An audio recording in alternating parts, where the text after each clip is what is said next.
Hi guys, welcome to my channel.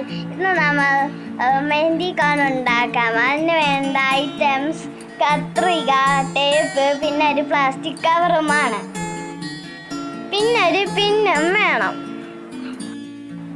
ആദ്യം plastic cover ഒരു മൂലയിൽ നിന്നും മടക്കി ഒരു കോൺ പോലെ ആക്കണം. മുകളിലത്തെ ഗ്യാപ്പിൽ ഒരു പിൻ കുത്തി വെക്കണം. നമ്മൾ ഫസ്റ്റ് മടക്കിയ മൂലയില്ലേ അകത്ത്, തള്ളവിരൽ കൊണ്ട് അത് പുറത്തേക്ക് വലിക്കണം. കോണിന്റെ അഗ്രം നേർത്ത് വരണം.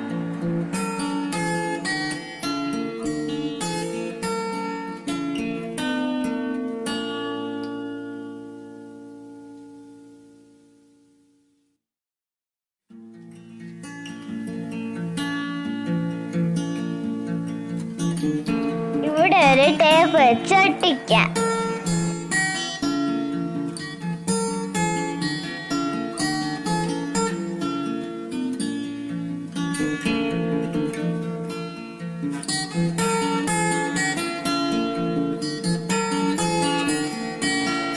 ഇത്രയുള്ള നമ്മളൊക്കെ ready. Thank you for watching.